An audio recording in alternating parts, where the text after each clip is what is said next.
Hi, this is Jitendra Kumar. You are watching our channel Economics Study Point. Today I will provide solution procedure for a question that was taken from IGNOU MA Economics for course code AMEC 001/101 Macroeconomics Analysis. This question is taken from turn in examinations for first paper of first year. ठीक है, for that purpose I have written questions here.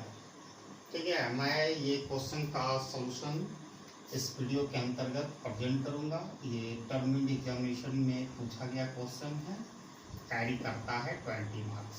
ठीक है, और इसके लिए मैंने question को पहले ही लिख चुका हूँ और इस क्वेश्चन का 2 पार्ट्स है. ठीक है, this question has 2 parts. Under this video, I will provide solution for first part of this question and second part of this question will be solved in my next video. ठीक है, अगला video में second part होगा. आज हम first part का solution present करेंगे. तो let us have a look at this questions. ठीक है, अब हम इस क्वेश्चन को देखते हैं. A consumer consumes 2 goods X and Y given the price P1 P2. ठीक है, एक कंज्यूमर है, 2 गुड्स का कंजप्शन करता है. जो गुड्स X1 X2 के रूप में है और उसका गिवन प्राइस क्या है P1 P2. ठीक है, the consumer has an income Y. Consumer के जो इनकम है उसको Y के द्वारा डिनोट किया गया है. Utility function U is the function of x1 x2 equal to under root min, that is minimum x1 comma x2. तो आप यहाँ देख सकते हो जो इस कंज्यूमर का यूटिलिटी फंक्शन है कुछ पिक्यूलियर टाइप का है, बिजारे टाइप का है. ठीक है, जिसके कारण इसका सॉल्यूशन करना थोड़ा सा कठिन महसूस होगा. You feel difficulty in solving this question with peculiar type of unique type of utility function. ठीक है, तो first part of this question, write down consumer cost minimization problem, then derive Hicksian demand function and expenditure function. आज हम यही तक solution present करेंगे. कल का वीडियो में मैं कवर करूंगा use the duality theory to derive indirect utility function, then the Marshallian demand function for goods x1 x2. ठीक है, तो जब भी हम थोड़ा सा बताना चाहेंगे, जब भी यूटिलिटी फंक्शन इस तरह दिया रहे x1 x2, ये special type of utility function है. अब वो अंडर रूट हम ना लेके हम यहाँ समझाने के with the purpose of making you understand this thing, इसलिए मीन x1 x2 लेंगे.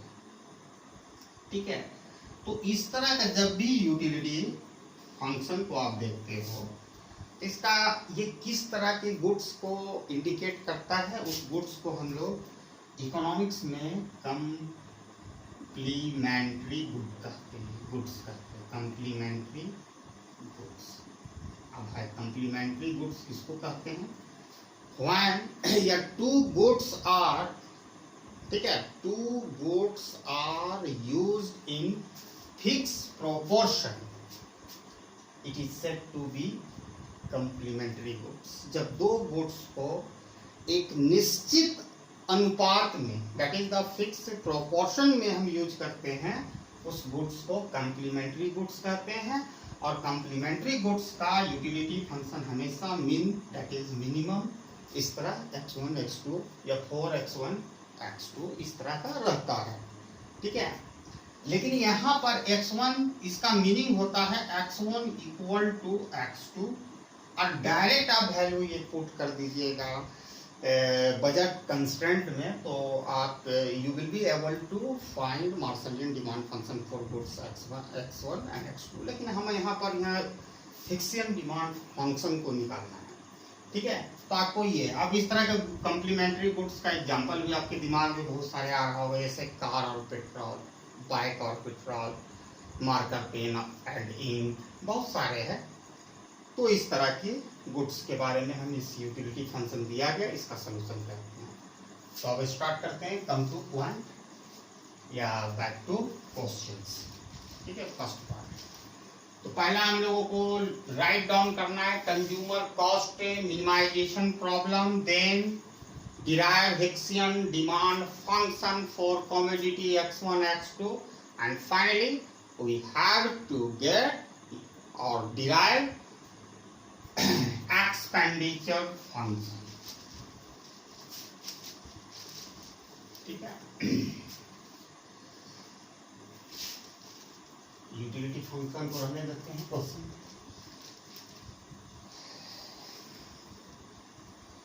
थोड़ा सा हम यूटिलिटी फंक्शन के साथ थोड़ा सा वर्क करेंगे। You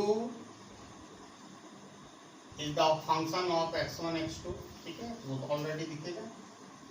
under root mean x1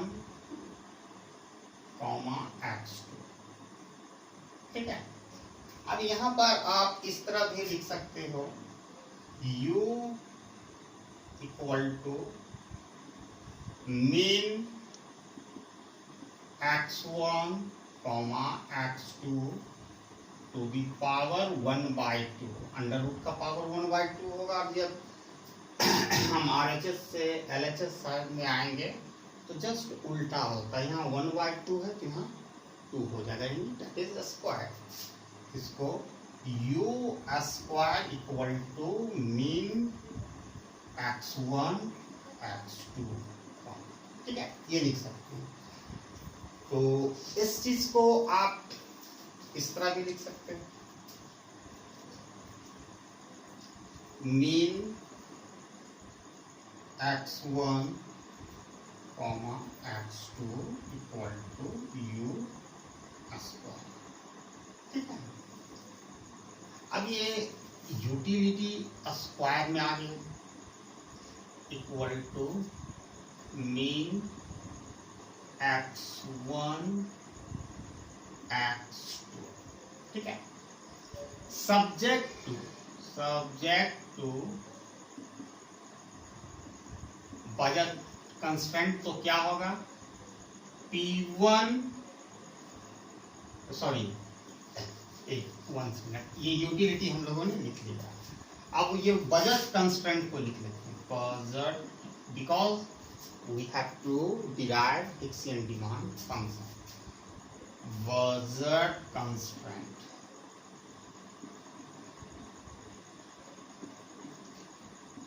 P1 क्योंकि प्राइस दिया हुआ है, P1 P2 है, x1 plus P2 x2 equal to income का बराबर होगा। तो इस क्वेश्चन में हमको क्या करना है, मिनिमाइज करना है। हमको क्या फर्स्ट पार्ट का फर्स्ट थिंग जो हमें डिराइव करना है, क्या निकालना है, कॉस्ट मिनिमाइजेशन प्रॉब्लम। तो मिनिमाइज करना है किसको, बजट कंस्ट्रेंट जो दिया गया है।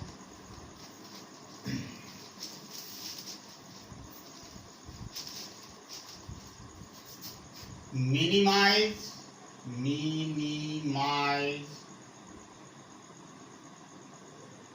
ठीक है, P1 x1 plus P2 x2 subject to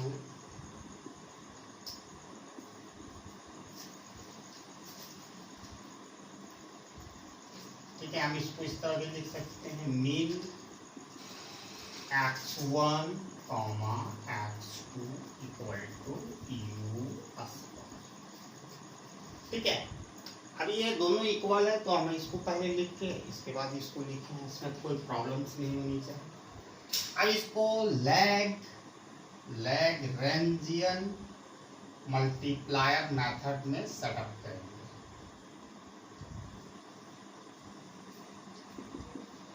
multiplier method, getting into this equation into Lagrangian multiply method. Z equal to P1 x1 plus P2 x2 plus lambda u square minus mean x1 x2। ठीक है, ये जो format मैंने लिखा है ये है हो गया क्या, कॉस्ट मिनिमाइजेशन प्रॉब्लम में हम इसको पहला क्वेश्चन का फर्स्ट पार्ट का फर्स्ट जो थिंग है वो हमें पूछ रहा है, कॉस्ट मिनिमाइजेशन प्रॉब्लम में इसको लिखना है। कॉस्ट मिनिमाइजेशन प्रॉब्लम में यही इक्वेशन होगा, इससे हमको आगे लेके चलना है। With the help of this equation we can get Hessian demand function for commodity x1 x2। तो एक पार्ट्स हो गया, अब सेकेंड पार्ट्स में लगते हैं।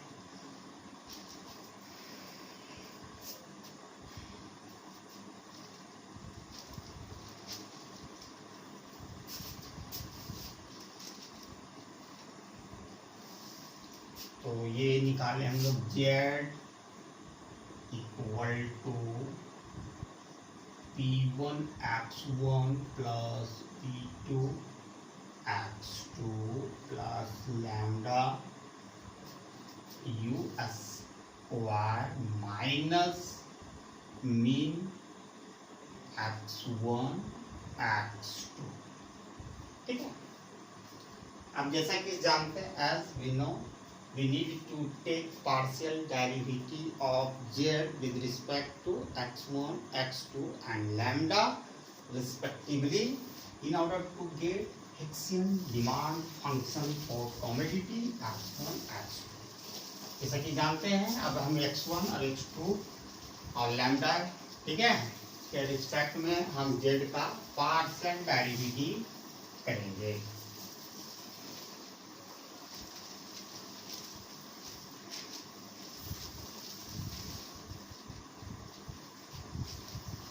First, when we take partial derivative of z with respect to x1, obviously get p1, okay, here 0 minus mean x2 equal to 0। ठीक है, इसको हम लिख सकते हैं P1 equal to mean x2। सिर्फ इसको इधर शिफ्ट कर दिए और ये become equation number 1। Now have partial derivative of z with respect to x। Similarly, we can get P2 mean x1 equal to 0। अब उसको माइनस मीन x1 को उस साइड हम शिफ्ट कर देंगे RHS साइड में, ये प्लस हो जाएगा। Mean x1 become equation third, and finally taking the partial derivative of z with respect to lambda, तो u square minus mean x1 comma x2 equal to 0। उधर shift कर देते हैं इसको भी, u square plus mean x1 comma x2। अब इसको इस तरह भी लिख सकते हैं, ये दोनों बराबर है, तो mean x1 comma x2 u square become equation third. बहुत लोगों को नहीं समझ में आ रहा कैसे पार्शियल डेरिवेटिव अब जब x1 के रिस्पेक्ट में निकालेंगे, तो यहाँ पर x1 के रिस्पेक्ट में निकालेंगे तो 1 होगा, ये p से मल्टीप्लाई p1 आ गया p1। यहाँ पर x1 कोई सीन में नहीं है जिसके कारण इसकी डेरिवेटिव जीरो हो जाएगी। यहाँ लैम्डा है, ठीक है, लैम्डा को मल्टीप्लाई है, यहाँ यू हम x1 के रिस्पेक्ट में निकाल रहे हैं तो ये जीरो हो गया, ठीक है। यहाँ मीन को हम x1 के निकालेंगे तो x1 का x1 से करेंगे तो 1 हो जाएगा मीन इंटू x2, इसी तरह सिमिलरली। तो ये तीनों इक्वेशन बहुत फैक्टर है, यहाँ लिख लेते हैं, या डायरेक्ट हम यहाँ से लेके चल सकते हैं बहुत कुछ, ठीक है। अब यहाँ तक तो हो गया समझ में। अब कुछ नहीं करना है, डिवाइडिंग इक्वेशन 1/2,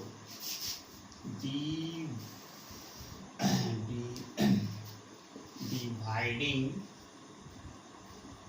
इक्वेशन 1/2, ठीक है। आप इक्वेशन 1 में देखो क्या है, P1 equal to mean x2 ये है, और इक्वेशन 2 है P2 equal to mean x1, यही है। अब ये दोनों को डिवाइड करोगे तो ऑब्वियसली जो ये मीन है कैंसिल हो जाएगा,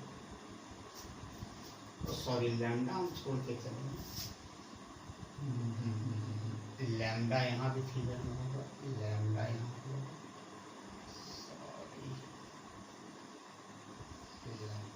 ये 4 फिगर में थोड़ा सा by mistake, sorry for that, यहाँ भी लैम्डा आ जाएगा, ठीक है। ये lambda lambda cancel, mean mean cancel, तो बचा क्या, P1 by P2 equal to x2 by x1। By doing cross multiplication, P1 times x1, P2 times x2. Therefore, x1 equal to P2 x2 by P1, ठीक है। इसमें ये divide हो जाएगा P1 से, अब x2 निकालेंगे एंड x2 यहाँ से निकाल रहे हैं तो equal to P1 times x1 by P2, ठीक है। जो थर्ड इक्वेशन है वहां पर हम इसको सब्स्टिट्यूट करेंगे, तो थर्ड इक्वेशन को हम ऊपर ही लिख लेते हैं।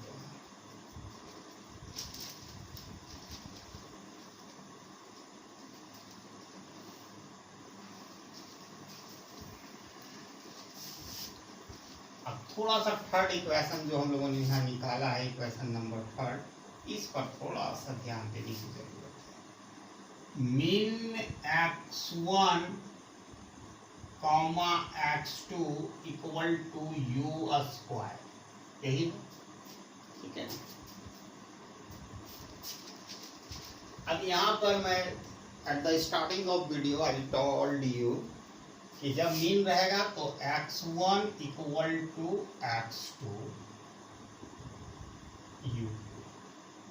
u2। इसका मीन क्या है कि यहाँ दो मतलब हुआ, x1 equal to u2 and x2 equal to u, ठीक है। अब in order to derive Hicksian demand function for commodity x1, we need to substitute the value of x2, ठीक है। x1 निकालने के लिए x2 का वैल्यू पुट करना पड़ेगा, और x2 निकालने के लिए x1 का वैल्यू पुट करना पड़ेगा। तो x2 को करते हैं पहले, Hicksian demand function for commodity x1 निकाल लेते हैं, ठीक है। तो x2 equal to u square, ऐसा इसलिए हो रहा है कि x2 is the function of P1 P2 and x1, ठीक है। यहाँ x2 का जो वैल्यू है वो हम सब्स्टिट्यूट करेंगे, तो x2 का है P1 x1 by P2, very simple, equal to u2 u square, u square कहेंगे, वेरी सिंपल है। यहाँ पर क्या किए, x2 का जो वैल्यू था मैंने वो पुट किया। अब इसको क्रॉस मल्टीप्लाइकेशन करेंगे, P1 x1 equal to u square P2, यही क्रॉस मल्टीप्लिकेशन करके यहाँ आ जाएगा, तो therefore x1 equal to u square P2 by P1. This is the Hicksian demand function for commodity x1. ठीक है. Similarly, we can get Hicksian demand function for commodity x2. So sorry. xp1 x2 x2.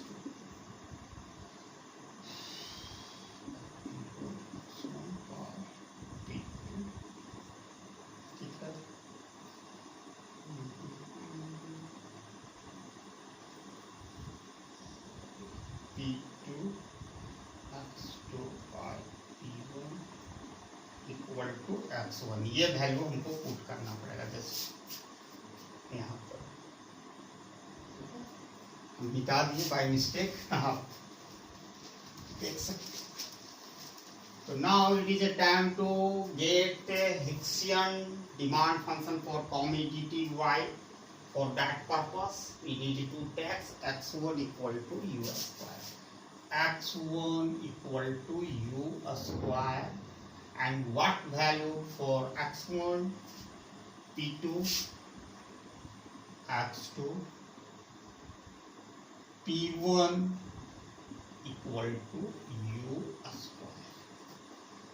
Cross by doing cross multiplication, P2 x2 u square P1, therefore x2 equal to u square P1 by P2. This is the Hicksian demand function for commodity x2 and x1. Hicksian demand, yes, Hicksian demand function for commodity x2, and here x1 equal to u2 u square P2 by P1. Now with the Hicksian demand function for commodity x1 and x2, with the help of Hicksian demand function for commodity x1 and x2, easily we can get expenditure functions. Or now expenditure function.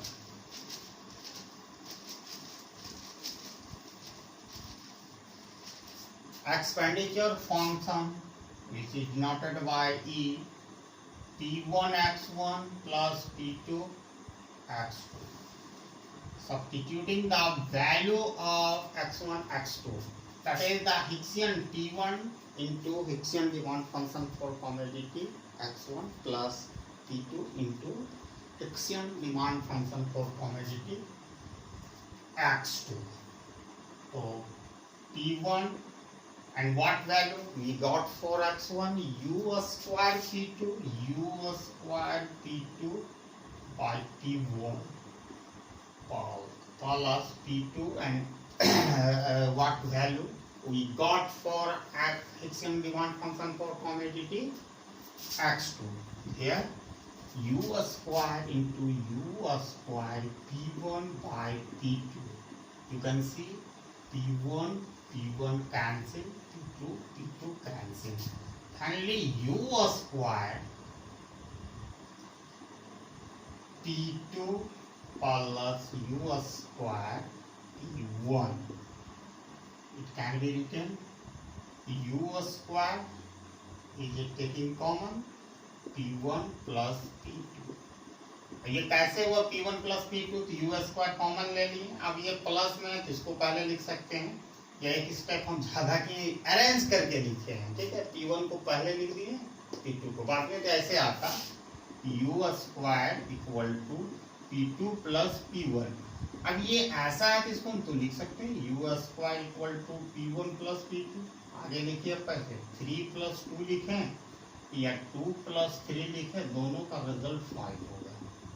ठीक है, this is the Hicksian demand, sorry expenditure function which is denoted by u, which is the function of p1 p2 u equal to u square p1 plus p2.